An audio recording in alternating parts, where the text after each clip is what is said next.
Ju përshëndes, mirë se erdhët.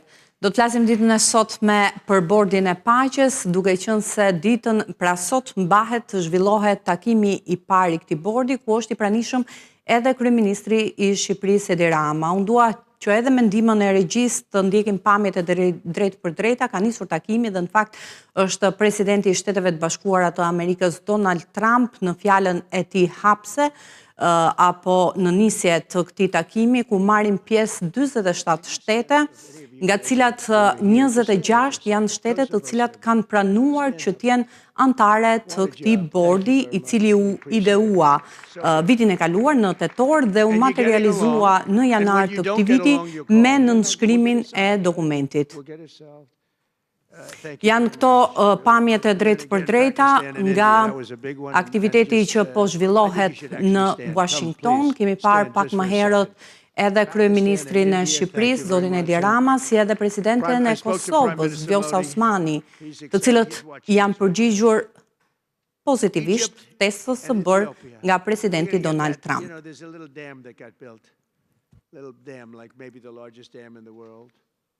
Gjatë fjalës së tij, presidenti ka vënë në dukje edhe ka përshëndetur të gjitha shtetet anëtare, duke shprehur në mënyrë të veçantë konsiderata për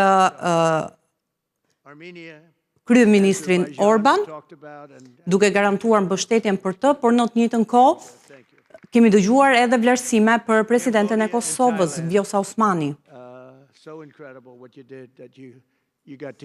Ne do të diskutojmë sot ndryshe nga rrjedha normale e emisionit mbi këtë organizat që është krijuar rishtazit, se çfarë ndikimi mund të sjellë në rendin global, duke qenë se ka shkaktuar jo pak polemika dhe turbulenca, duhet thënë, dhe do ta shohim Shqipërinë në raport me këtë organizat, pra se si e ridimensionon kjo vendin ton.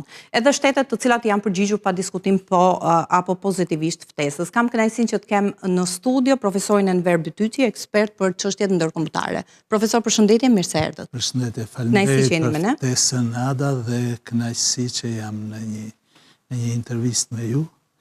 Pas shumë kohësh. Pas shumë kohësh, e vërtet. Po ashtu është bashkuar Juxhina Sotiri, eksperte për çështje ndërkombëtare. Përshëndetje Juxhina. Përshëndetje, kënaqësi jemi bashkë. Kënaqësi edhe për mua, faleminderit shumë.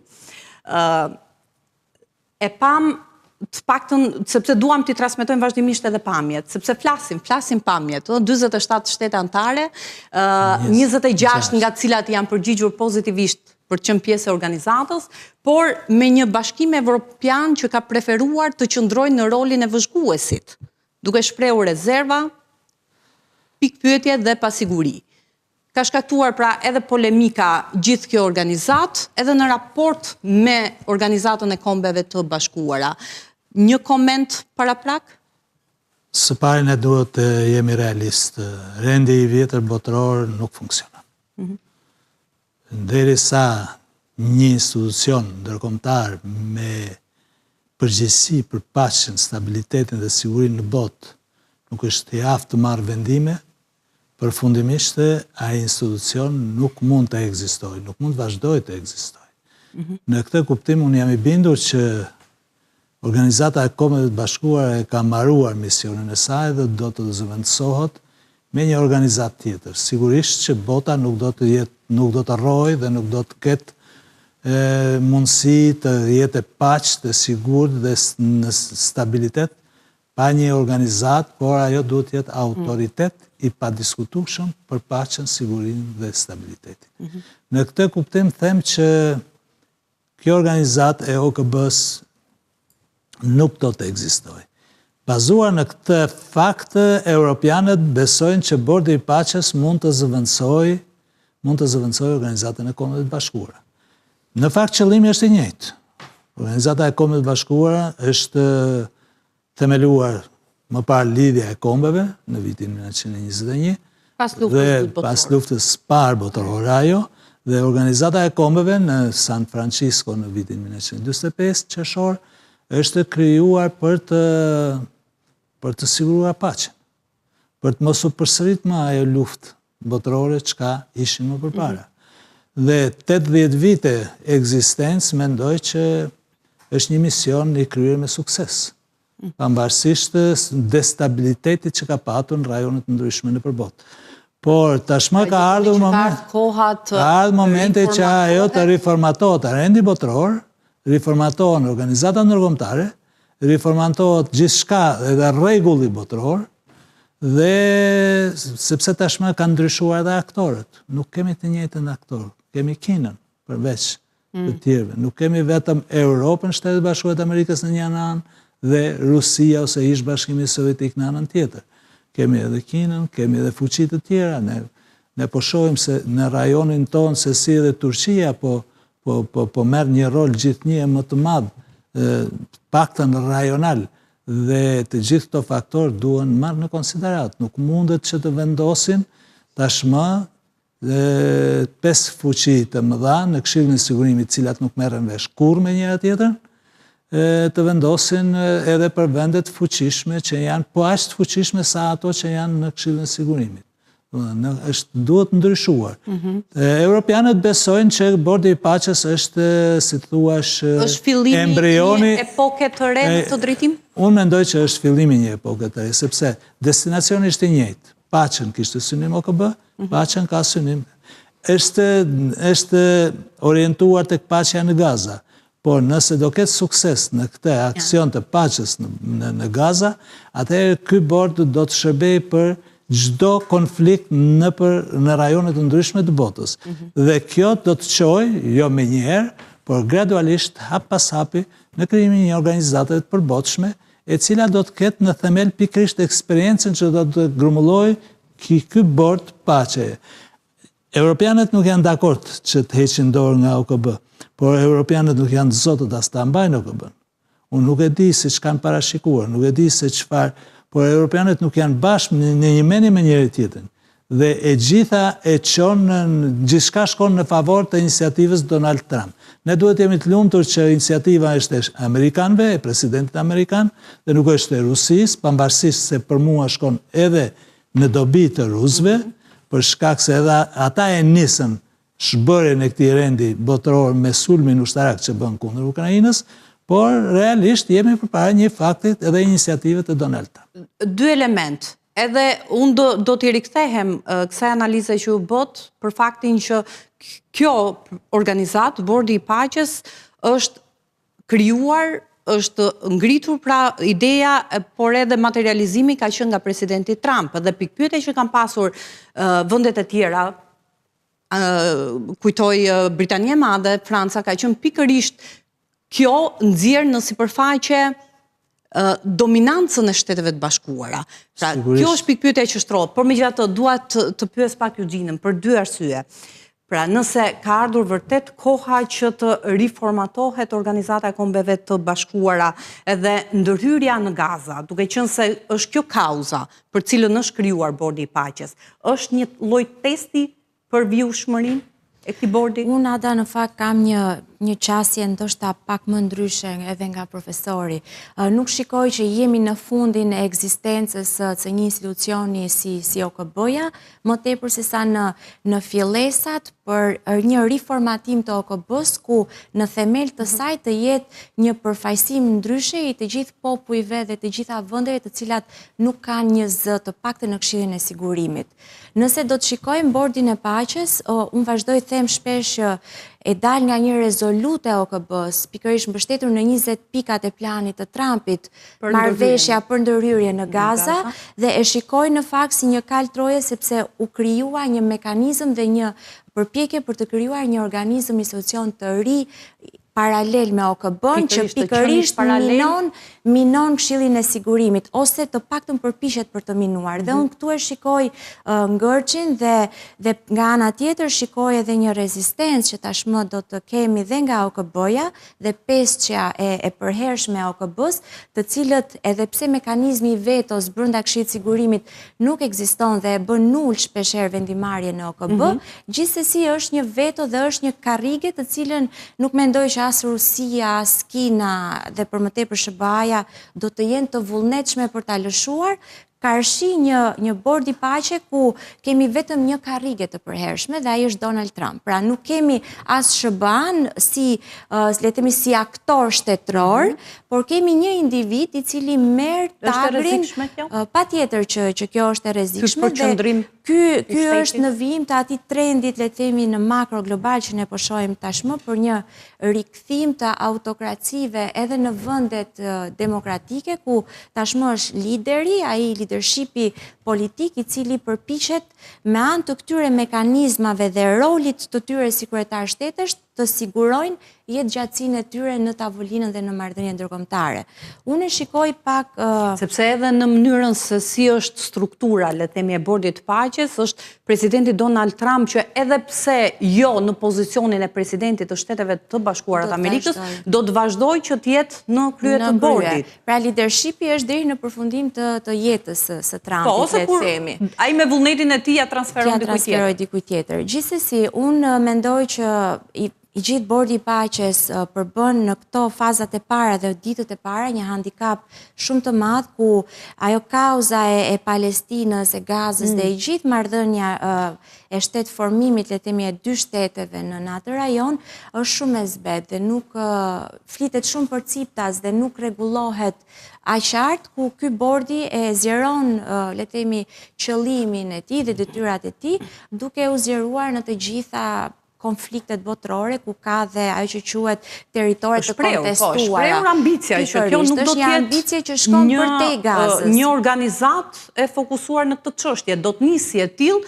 por do të zgjerojë aktivitetin edhe në vatra të tjera konflikti. Por edhe nëse do ndiqni për shembull fjalimin e Trumpit, ishte interesante ku kemi një lloj deliri dhe ai vetëm përgëzon administratën e tij dhe veten dhe harron që bordi i paqes ka dhe mekanizma të tjerë ku autoriteti palestinez për shembull ose ai këshilli i cili do të merret me teknokratët që do të qeverisin Palestinën nuk figuron kërkund, nuk i jepet një spotlight, pra një dritë në atë skenën e merituar aty të paktën. Profesor, pra rrezikon kjo që të supremacin e një individi që do thotë të japim pushtet një individi që pavarësisht është apo jo presidenti i Shteteve të Bashkuara të Amerikës, do të vazhdojë që drejtojë këtë bord, edhe si qëndron kjo në raport edhe me ato pasigurit e shfaqura deri më tani, pra faktin që janë Shtetet e Bashkuara, që edhe në këtë rast nuk janë, sepse është emër një individ, pra është presidenti Trump, që vendoset në krye të këtij bordi. Duhet të kuptojmë se rendin botror e shkatroi agresioni rus në Ukrainë dhe jo Donald Trump, dhe jo Shtetet Bashkuara të Amerikës. Sa kohë që një superfuqi bërthamore ndërmerr një aventurë të tillë dhe askush nuk e ndalon dot, do të thotë që duhet të ndryshojnë rregullat, sepse u prish rregulli. Dhe askush nuk është një riorganizim i kombeve të bashkuara. Po dikush do të jetë iniciator i ndryshimit të rregullave. Dhe iniciatori i parë është Rusia. Domethënë, ajo tha, unë nuk njoh rregull ndërkombëtar, prandaj dhe unë kam të drejtën që Ukrainën ta kem si plasdarmin e vet. Në përgjigje të asaj, amerikanët deshën të marrin iniciativën në dorë. Atë që bën Donald Trump e bën vetëm mbasi është vendosur në strukturat të tjera të cilat janë përgjegjëse për të sotmen dhe për të ardhmen e Amerikës dhe të botës. Nuk vendos Donald Trump për asgjë. Ai është thjesht personi që është zgjedhur të realizojë projekte dhe programe të cilat kanë qenë të paracaktuara. Kur zgjidhet presidenti amerikan, kur zgjidhet kryeministri i Shqipërisë, i Kosovës, është paracaktuar se çfarë është paracaktuar projekti dhe pastaj përzgjidhen njerëzit që do të zbatojnë një projekt caktuar. Nuk mund ta zbatonte projektin cilin ishte paracaktuar Biden as Harris, por do ta zbatonte Trump për vetë karakteristikat që ka, për vetë atë karizmën që ka, për vetë dëshirën e tij për të imponuar, për gjithçka, për psikologjinë që ka, ky përshtatej për atë rol. Dhe projekti lideri për masave. Dhe projekti jo fort i zakonshëm. Projekti është parashkruar para se të zgjidhet Donald Trump si president. Dhe ai është zgjedhur për të zbatuar një projekt që e kanë shkruar të tjerë, jo Donald Trump. Pavarësisht se qëndron në prapavi, në prapasken. I ka struktura Amerikat pa fundme, ka institute, ka CIA, ka Departamentin e Shtetit, ka këshilla pa fund, ka fondacione pa fund, të cilat janë strukturat të cilat, dhe Hitlerin e kanë udhëhequr institutet. Mos mendo që Hitleri ka dalë shu si një person i çmendur. E ka prodhuar vetë Gjermania. Pra nuk është rastësore. Nuk është rastësore, absolutisht. Zgjedhja kujdo. Ardha e Edi Ramës, kryeministën në Shqipëri, nuk është rastësore, është e projektuar minimumi një 10-15 vjet më përpara se të vijë kryeministër. Sepse projekti për Shqipërinë është përcaktuar dhe është paracaktimi i projektit nga të tjerët, kanë paracaktuar dhe personin i cili do ta çojë projektin deri në fund. Ky është e gjitha. Nëse ka patur projekt shpopullimin e Shqipërisë dikush para 20 vjetësh, ka thënë, kë do të gjejmë na e shpopulloj Shqipërinë, vetëm ky i çmendur e bën. Edhe e ka marrë Edi Ramën, e ka vënë aty. Se nuk e bën të tjetër kush. Kjo është e gjithë loja. Ne themi Edi Rama po bën atë çfarë i kanë thënë me bë. Ja ku ke projektin, këtë do na bësh. Ne do ndalemi edhe në mënyrën se si do të funksionojë ky bord, pra faktin se që vendet kryesore të Bashkimit Evropian nuk janë përgjigjur kësaj ftese, por kanë preferuar të qëndrojnë në rolin e vëzhguesit, ndërkohë që janë 26 vende kryesisht nga lindja e mesme, Azia, të cilat janë përgjigjur pozitivisht të ftesës kryeministrit. Do ta shohim edhe në raport me Shqipërinë se çfarë do thotë një pjesëmarrje e tillë. Edhe në gjykimin tuaj, përfshirja e Shqipërisë, jo si një shtet antar, le themi që ka edhe një kuotë, se ka edhe detyrime të qenit pjesë e bordit. Sigurisht që ka detyrime, unë mendoj që përfshirja e Shqipërisë dhe sidomos e Kosovës është një arritje shumë e madhe. Sepse të jesh themelus i një organizate ndërkombëtare është prestigj i jashtëzakonshëm. Themelusit gjithmonë kanë të drejta prioritare në një organizatë të caktuar. Nuk është njësoj si të tjerët që vinë më vonë, si ata që themelojnë qoftë edhe një shoqat të caktuar. Ka një akt themelimi për të bërë një shoqat thjesht, duhen 5 themelus aty, ata 5 themelusit ata janë themeli i asaj shoqate. Edhe kjo organizat, ata që janë sot aty janë themeli, domethënë Shqipëria, Kosova, jo Vjosa dhe Edi Rama, se sot janë nesër mund mos janë, por gjithmonë ta do kenë një venderi në këtë organizat nëse do të transformohet në një organizat ndërkombëtare. Nëse, cilat janë, le themi, rreziqet për këtë, sepse duke lënë të tillë evazive, pavarësisht ides fillestare se pse është krijuar, por edhe një asaj që ju paramendoni pra që kjo është një projekt që nuk është rastësor, por vjen gjithmonë si një projekt që synimin ka për të zvendësuar Organizatën e Kombeve të Bashkuara, që ka mbyllur ciklin e saj. Për mua po. Por çfarë mund të jetë pengesë në rrugtimin e këtij bordi? Absolutisht do ketë pengesa të padiskutueshme. Pengesë është për momentin në Europa. Vladimir Putin është shprehur i gatshëm të jetë antar i bordit. Por me kusht që asetet e ngrira, me $1 miliard nga asetet e ngrira të shkojnë për këtë bord. Xi Jinping nuk e ka kundërshtuar, por as nuk e ka kontestuar, pra as nuk e ka pranuar. Pra është neutral. Dhe ai me sa duket kinezët e kanë këtë taktik, shohin se si po zhvillohen ngjarjet, domethënë nuk ngutën kurrë. Disa vende pastaj e rëndësishme është për momentin bëhet fjalë për gazën. Dhe e rëndësishme është pjesëmarrja e vendeve të linjës mesme dhe vendeve arabe. Pjesëmarrja e këtyre vendeve është themelore, nuk është pjesëmarrja e Europës në këtë rast. Por nëse del një projekt tjetër për një konflikt, për të shuar një konflikt tjetër, atëherë do zgjerohet, sepse vendet e atij rajoni sërishmi do të bëjnë të njëjtën gjë që bën vendet e linjës mesme. Dhe do shkojë duke u zgjeruar. Pra, në varësi të kauzës, në varësi të kauzës, të suksesit njëkohësisht, të seriozitetit, të dokumenteve që do miratohen, se duhet të ketë statut, duhet të ketë një kartë, domethënë duhet të ketë një dokument, një kushtetut, se si do të rregullohen marrëdhëniet, si do të mbahet paqja, si do të mbahet, mundet të jetë shumë kreative kjo. Po qëse është kreative dhe dominon, do të thesha, kreativiteti që ekziston sot, por që nuk ndryshon dot për shkak të vetove në kartën e OKB-s, atëherë njerëzit në shtetet do të fillojnë ta mbështesin me entuziazëm. Sot janë skeptik edhe për shkak të performancës së Trumpit, për shkak të imponimit të atij, për shkak se e njësojnë bordin e paqes me presidentin amerikan ose me Donald Trump personalisht.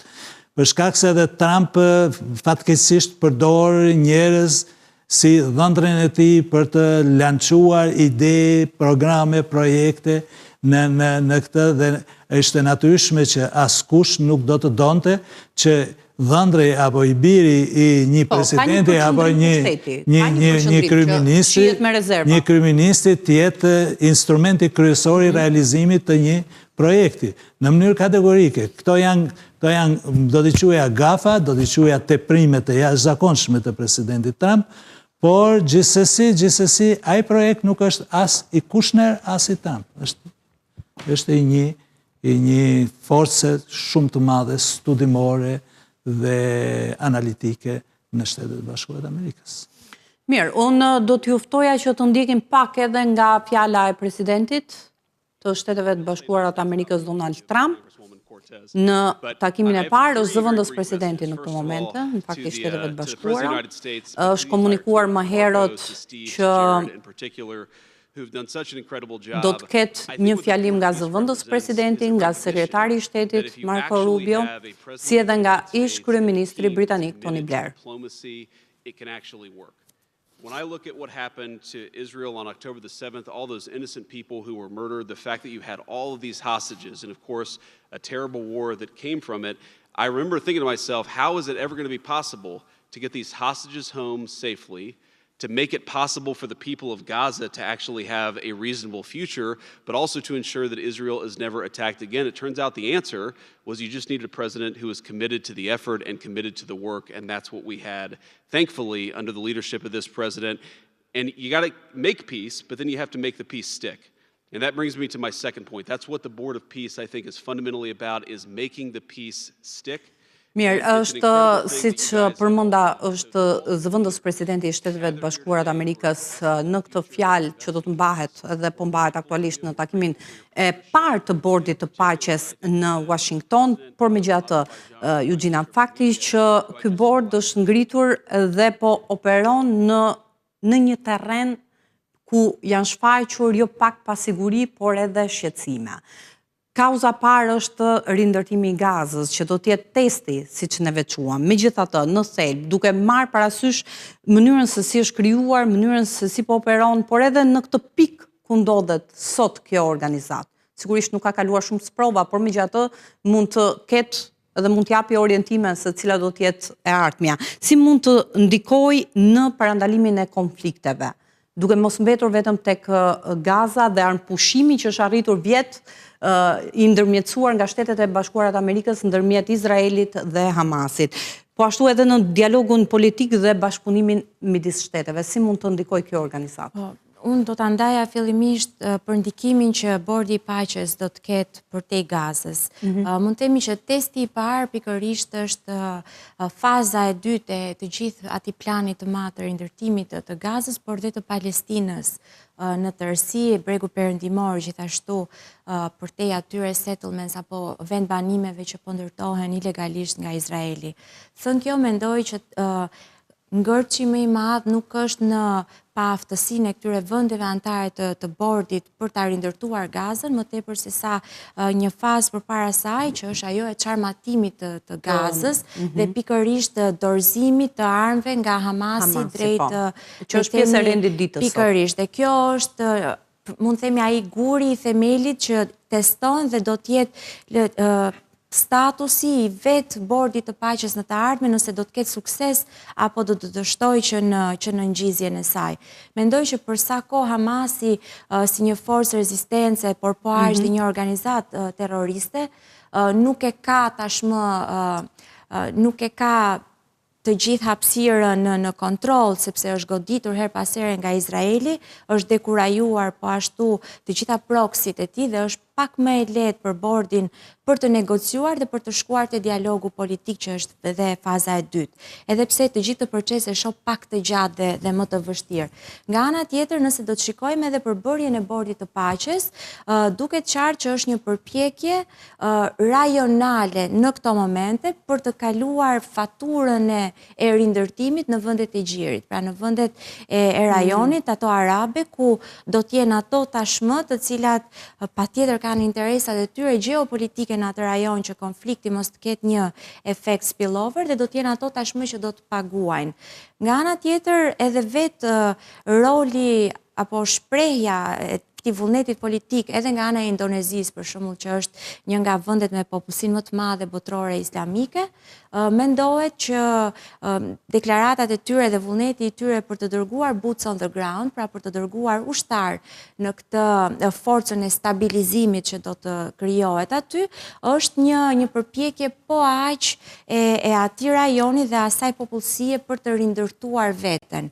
Në këtë kuptim mendoj që për sa kohë jo Bashkimi Evropian si koncept politik, po e gjithë Europa aty mungon. Kemi një Orban, i cili është patjetër një aleat shumë i mirë i Putin. Mori vlerësime. Patjetër. Sepse nga vendet e BE-s është Hungaria dhe Bulgaria. Orban gjithmonë ka luajtur rolin e atij aleati si me Trumpin edhe me Putin, dhe ka qenë në një farë mënyrë edhe syt dhe veshët e Trumpit në Bashkimin Evropian. Ja burin duke sot. Pikërisht. Ja ktheu. Por nga ana tjetër mungon për shembull prania e leadershipit të Komisionit Evropian apo dhe vendeve të tjera anëtare të NATO-s. Gjithashtu një pikpyetje tjetër e aleancave apo organizmave ndërkombëtar, kemi dhe vendet e Gështatës, të cilat dhe ato mungojnë aty, nuk kanë një prezencë, dhe dihet që vendet e Gështatës janë shtatë ekonomik të paktën që janë deri tashmë, edhe pse ka vend shumë për përshtatje dhe përmirësim dhe aty. Vjen kjo edhe për të mos marrë, le të themi, një tërheqje e këtyre vendeve, duke tentuar të kuptojmë arsyet, vjen kjo tërheqje për të mos marrë faturat të cilat nuk kanë pse i mbartin domosdoshmërisht. Që do të thotë, kanë mbetur te vendet e lindjes, sepse janë ato që preken direkt dhe indirekt nga konflikti. Ada, ne duhet kemi parasysh një gjë. Me ardhjen e Trumpit, një sër agjensish të Kombeve të Bashkuara, të OKB-s, u mbyllën, ose fondet më sakt u revokuan, u mbyllën, u tërhoqën mbrapsht, e tu nuk flas vetëm për USAID-in, por kemi dhe destabilitetet të tjera në një sër agjensish. Dhe kemi këtë tendencën e Amerikës tashmë për të tërhequr, por mos të investuar më në paqen globale, në termat e të tjerëve. Pra, të tjerët, ata shikojnë të gjithë vendet të cilat përfitojnë nga kjo ndihma e Amerikës dhe në të kundërt nuk përkthehet në një përfitim për vetë Amerikën. Dhe në këtë sens, Trumpi gjen një alternativë tjetër ku faturën tashmë ja u lë vendeve të tjera, të cilat duan të bëhen pjesë dhe joshen nga ky bordi për të bërë pjesë dhe nga ana tjetër për të paguar faturën në mënyrë që mos të jenë më taksa paguesit amerikan, patjetër. Do me thonë, faturën lëm atyre vendeve që preken, ndërkohë lavdin e merr asnjë biznesmen nuk do donte të jepte fatura, apo të merrte faturë për ta paguar, por të jepte fatura për t'ia paguar. Kështu që e njëjta gjë, e njëjta filozofi është edhe e Trumpit, ajo është instinkti i tij. Nuk jeton ndryshe ai. Ai edhe në biznesin e tij, ai dëshiron që të marri para, jo të japi para. E njëjta gjë është edhe me shtetin edhe me Amerikën. Pra kjo është filozofia e një sipërmarrësi që... Sipërmarrës, normal se këtë mentalitet ka. Transferohet edhe në politikë. Po do thosha e ka instinkt, nuk e ka vetëm mentalitet, e ka në subkonsciencë. Edhe po të doj vetë, ta ndryshoj qasjen, nuk e ndryshon dot, sepse ajo është rritë si i tillë. Por unë mendoj që Europianët duan pak kohë. Duan të qetësohen pak më shumë. Duan ndoshta edhe prova? Duan edhe prova. Duan që të mos hedhin para pa ditur se ku shkojnë, se ç'bëhet me ta, por ka dhe një problem tjetër. Unë mendoj që Izraeli është i pakënaqur me këtë që po bëhet. Dhe derisa Izraeli nuk është i kënaqur, nuk po themi pakënaqur, por nuk është i kënaqur, do të thotë që kjo ndoshta më ka bërë që ta shoh dhe ta rivlerësoj me gotën gjysmë plot në çështjen e bordit të paqes. Sepse diçka që nuk e dëshiron Izraeli do të thotë që ka diçka racionale dhe sepse Benjamin Netanyahu fillimisht kundërshtoi pjesëmarrjen e sidomos të Turqisë, po edhe disa vendeve tjera, për sigurinë, për çështje të tjera. Donald Trump nuk u tërhoq, sepse nuk u tërhoq Turqia. Trumpit i interesonte që në bord ishte edhe Turqia. Atëherë çfarë? U tërhoq Benjamin Netanyahu. Benjamin Netanyahu fillimisht tha që nuk do të jemi pjesë e bordit sepse ky është ai. Pastaj shkoi në Shtetet Bashkuara të Amerikës e firmosi dokumentin kryesor, por nuk e firmosi në sytë, në takim me Trumpin. Shkoi e firmosi në takim me Rubio. Sekretarin e shtetit. Çka do të thotë që me Trumpit nuk i ka pëlqyer qëndrimi i tij dhe s'ka pranuar të nënshkruajë një dokument kaq të rëndësishëm që e nënshkroi në Davos me të gjithë, me Benjamin Netanyahu.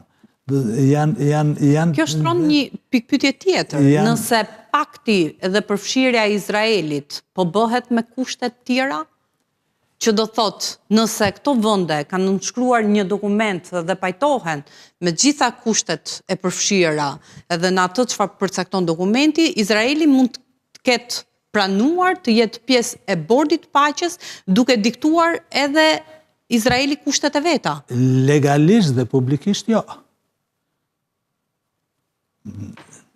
Se çfarë bëhet përpasken, nuk e dim. Por dëgjoj, Izraeli ndërmori një sulm kundër Iranit, që aty unë kam ndryshuar mendim në marrëdhëniet e Donald Trump me kryeministrin Izraelit. Sulmi i Izraelit u ndërmor pa dëshirën e Donald Trump. Donald Trump nuk mund të kundërvihej Izraelit në mënyrë të hapur për atë çfarë bëri. Dhe zgjodhi një metodë shumë të zgjuar, i tha Benjamin Netanyahu, ma le mu se e zgjidhun. Një natë, hodhi ca bomba me një kodër, tha e azgjësova, u tërhoq, edhe sot e kësaj dite pushoj lufta. E pushoj luftën me mjetet tjera, jo me mjete, luftarake diplomatike, më mirë ti quaj kështu. Dhe jo me një arogancë, si që është, si që ka tipin, e ti thot, tu vendosun dhe ti nuk do të veprosh. Që këtu ka patur thyrja e parë dhe kryesore midis Shtetet Bashkuara të Amerikës, ndonë se fillimisht ata janë lutë që Donald Trump të jetë presidenti i Shtetet Bashkuara të Amerikës. Po Donald Trump është pikërisht i dobishëm për Shtetet Bashkuara të Amerikës se e ka kurajën të ndryshojë me natës. Nëse nuk do ta kishte këtë kurajë që të ndryshojë brenda natës, qëndrimet e tij nuk do të ishte kaq i dobishëm për Shtetet Bashkuara të Amerikës. Dhe kthehem te ajo që thash fillim. Për këtë arsye është bërë president. Tani unë s'dua t'ju marr më shumë kohë, por vetëm një koment sepse do të kemi mundësi që ta diskutojmë dhe me Eugenën pak më vonë, por duke qenë se largoheni, ju e konsideruat përfshirjen e Shqipërisë dhe Kosovës si një arritje. Por të ndalemi edhe të jemi pak më pragmatist. një vend si Shqipëria, vend i vogël, vendet e lindjes kryesisht kanë interesa tjera e kështu me radhë, vendet e BE-s që janë skeptike edhe i qëndrojnë larg duke pritur prova, por edhe duke parë në rolin e spektatorit në këtë rast se çfarë do të sjellë, se çfarë do të prodhoj ky bord, kjo organizatë. Në vetvete përfiton Shqipëria dhe e ridimensionon kjo Shqipërinë pra si një, le të themi, faktor apo aktor në rajon? Edhe mund të ndikoj kjo në konfliktet e vjetra që ka Ballkani Perëndimor? Do të them diçka. Vendimi i Shqipërisë për të marrë pjesë në bord është bërë vetëm për një arsye, për arsye pushteti. Ata që kanë marrë vendimin për po, as që u shkon ndërmend se çfarë përfitojmë dhe çfarë nuk përfitojmë. Asë e kanë bërë këtë llogari, fare. Tani s'duam ta besojmë që është në këtë nivel naiviteti. Jo, nuk është për naivitet, është me zgjuarsi të jashtëzakonshme. Do të thënë, kredite politike? Unë dua kredite politike të qëndrojnë në pushtet dhe këtë punë do ta bëj për këtë arsye. Dhe është arsyeja themelore. Ashtu siç e izoloi vendin diktatorit 45 vite, thjesht për arsyeën e pushtetit ti, të gjitha marrëveshjet edhe copat e tokës që u jepën të hujve edhe dhëndrit Donald Trump jepen copat e Shqipërisë, jepen për shkak të pushtetit. Por e lëm të anë. Pavarësisht kësaj Shqipëria ka interes që të ishte antare e bordit të Shtetet e Bashkuara të Amerikës. Ka një marrëdhënie specifike, ka një marrëdhënie të veçantë. Qoftë edhe për mirënjohje nuk mund të thuhej Shtetet Bashkuara të Amerikës, jo, nuk bëhemi pjesë në këtë bord. Ndërsa Kosova ka qenë 100% detyruar të thoshte në hapin e parë, ne jemi me ju, sepse ata ishin me ne. Po. Dhe është krete natyrshme. E hapur plaga. Është e hapur ende plaga dhe duhet të zgjidhen e problemet. Dhe pjesëmarrja e Kosovës ka bërë atë që Donald Trump me 17 shkurt kur bëri letrën e urimit të Zonjës Osmani, i thot, ne jemi garant jo vetëm të pavarësisë, sovranitetit, por edhe të integritetit territorial. Çka Lavrov para një jave thoshte që nëse do të zgjidhim konfliktin midis Kosovës dhe Serbisë, duhet bëhet me shkëmbim territoresh.